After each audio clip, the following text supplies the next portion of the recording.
Welcome to the deep dive. Today we're heading into the rich world of Mobile Suit Gundam, the origin. But maybe not the usual suspects, not Char or Amuro this time. No, we're focusing on someone else, Roselucia Deikun. Often in the background, maybe, but really key to the start of Zeon's movement inside 3. Exactly, that cluster of colonies that, becomes the principality.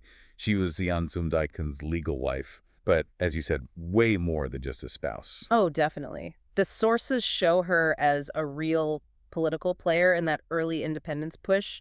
Her story might not always be spotlighted, but her influence, it's definitely felt. Right. So our mission for this deep dive, maybe the next 15 minutes or so, is to sort of unpack Roselucia's journey. How does she go from this powerful voice to someone kind of consumed by resentment, eventually fading out? And what does her story tell us about power, politics, personal tragedy, all that complex stuff within Gundam? Let's get into it. So her early influence, you said she wasn't just the wife. Not at all. It's crucial to see her as more. The sources mention her contundent voice and political power. That's quite direct. It wasn't just soft influence. Looks like she had actual political leverage. How so? Like within the early government? Yeah, likely through positions inside 3's early structures, her connections. She was deep in the political games, even the secret military planning. Wow. And she was backing Zeon from way back, right? Even when he was more of a street activist. Exactly. Provided material support, spiritual support. That really dedication says a lot about her belief in him and the cause. She must have been incredibly committed. Fiercely. She pushed his ideas hard, seemed to think she understood him better than anyone. They mention her demagogia radical. That's interesting. Radical demagoguery. What did that look like, practically? Probably fiery speeches, really strong anti-Federation rhetoric, maybe painting this grand vision of Spacenoid destiny. It clearly worked, tapped into something people were feeling. But that kind of fire, it makes you wonder. It helps build the movement, sure, gets people behind Zeon's independence idea. But could that same radicalism have, maybe unintentionally, created the fertile ground for the Zabi family later? That really intense anti-Federation feeling they twisted for their own gain. That's a really sharp point. It's quite possible. Her intense rhetoric might have, accidentally set the stage for the Zabis' power grab more than Zeon's original vision. A kind of cautionary tale, maybe. Yeah, about how even passionate belief can have unintended consequences. For sure. And it highlights the complexity of Side 3 back then. Remember, she held that formal title, legal wife, with real political power initially. A very different kind of power from, say, Caecilia Zabi later on, which felt more shadowy, intelligence-based. Exactly. Roselucia's was more upfront, at least at first. But then things changed dramatically. The repentina infirmidad. The sudden illness. That's the turning point, isn't it? A huge one. It affects her personally, obviously, but also politically. She starts to disappear from public view. Right. And that leaves the gap. A power vacuum opens up in Munzo. And nature abhors a vacuum, especially in politics. Precisely. You get this lucha encarnizada, this really fierce struggle bubbling up between the Zabi faction and the Ral faction within the Zeon party. And with Roselucia sidelined, Zeon himself is weaker.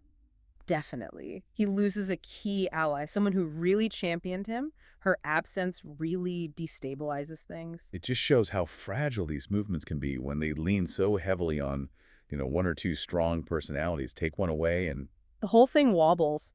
And yeah, it indirectly helps the Zabis climb higher. So her political strength was tied to her relationship with Zeon. Let's look at that relationship more closely. Okay, so initially it was strong. We mentioned her crucial early support, but sources do suggest friction started to appear. Related to that radicalism you mentioned, the Brumadora demagogia radical. Seems like it. Her intensity perhaps became overwhelming for Zeon at times. It suggested he sometimes needed distance. And that's when Astraia Tor Deikun becomes more prominent in his life. Ah, Astraia. So Roselucia is still the esposa legitima, the legal wife. Correct. That status remained. But Zeon's relationship with Astraia, and critically, the fact that she gave him children, Casval and Artesia, that created enormous tension. And there's that theory, right, that Roselucia's illness might have meant she couldn't have children. It's secondary analysis, not explicit in the main source, but yes. If true, it adds this incredibly painful layer. The whole succession issue becomes even more fraught. That really casts her later actions in a different light. Which brings us to the conflict with Astraia herself. The bitterness there feels very raw. Absolutely raw. Roselucia's resentment is clear, and it seems almost entirely focused on Astraea having Zeon's children, the heirs Roselucia couldn't provide. And she wasn't shy about expressing it, calling her names. Extremely disparaging terms, dismissing her as a cantante de club nocturno, a nightclub singer, or a cazafortunas, a gold digger. It shows this deep bitterness, maybe a class thing mixed with the personal pain. You can almost feel her anger, though. Deikun housing Astraea and the kids in the presidential residence. That must have felt like a slap in the face, a total betrayal. Yeah, the sources say it irritated her, which feels like an understatement. It's personal, it's political, it's public humiliation for the legal wife. And what's really interesting is that other powerful people actually backed Astraea, right? Because of the kids. Exactly. Key figures saw Casval and Artesia as the future, the continuation of Daikun's legacy. So Roselucia's legal standing kind of got sidelined by the biological reality of heirs. It seems like all her initial conviction, her political fire, just curdled into this intense personal bitterness when she felt replaced. It's a good way to put it. The political vehemence found its mirror in this really dark personal animosity toward Astraea. Which all comes to a head right after Zeon dies and UC0068. Yes. Astraea and the children are brought to Roselucia's place, and the welcome is icy. Understatement of the year, probably. Yeah. Roselucia immediately has Astraea confined to the tower, a place Zeon used for thinking. It's pure power play, imprisoning her rival symbolically and literally. And the words she uses, brutal. It's devastating. Calls her the nightclub singer again, says she bewitched Zeon, that her only value was bearing the children. It's just pure, unfiltered resentment pouring out. And then tragically, Roselucia has a heart attack right then. Triggered by her own rage, yes. It's incredibly dramatic. Shows how self-destructive that fury had become. But even then, her plan was still to separate Astraea from the kids. What about that speculation? That she might have been working with the Zabies, or at least that her actions helped them regarding the heirs. It's out there in fan discussions and secondary analysis, but yeah, the primary sources don't confirm a direct conspiracy. Still, you can't ignore the outcome. Whether she meant to or not, her actions definitely made things easier for the Zabies, didn't they? Yeah. Destabilizing the Deikun line like that. Absolutely. It looks like revenge, pure and simple, the wronged wife lashing out, and maybe that focus on her personal pain blinded her to the bigger political picture, to how the Zabies were playing everyone. So thinking about her character overall, it's this real arc, isn't it? From power player to this figure consumed by bitterness. A stark transformation. Her radicalism was her strength early on, but maybe also her weakness, isolating her later. It makes you think about that comment from Shuichi Ikeda, Char's voice actor, about similar valiant women in student movements.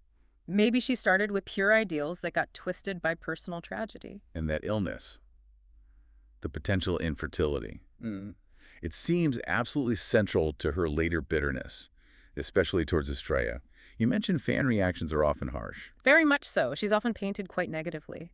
Which suggests, maybe, that her rage, her obsession with Astraea, comes from this deep feeling of being inadequate, of being replaced in the one role-belling heirs that maybe mattered most to her in that context. It makes her story so tragic. Investing everything in Zeon and his ideology only to feel replaced at such a fundamental level. It really taps into that archetype, doesn't it? The barren legal wife, jealous of the fertile younger woman. But here, that personal drama has massive political fallout inside 3. So how does it end for her final decline? The sources say she died due to her age, sometime before Astraea's own death, around UC0071. The heart attack was obviously serious, but not listed as the direct, immediate cause of death later on. And her death happens off-screen, basically. Yeah, which really tells you how much her relevance had faded by then. A quiet end for someone who started so powerfully. Such a contrast. That dynamic beginning and then this quiet, bitter end to her story. It really marks the end of that chapter, her death, along with Astraea's Jimbarals. It's like the old guard connected to Zeon's beginnings are gone, clearing the stage completely for the Zybe family's dominance. So, wrapping up, Roselucia's path is, well, undeniably tragic. Starts as this influential political force, key to Zeon's rise, but ends up defined by resentment and sort of fades away. But her early impact was real on Munzo's politics and directly on Casval and Artesia's lives. She's a complicated figure, strength, conviction, vulnerability, and this destructive bitterness all mixed together. It definitely makes you think about how personal feelings, deep personal tragedies, can ripple out and shape huge political events, and how someone who held real power can just get pushed to the margins of history. Especially when their story doesn't fit a neat hero or villain box. Right. And maybe one last thought for you to consider.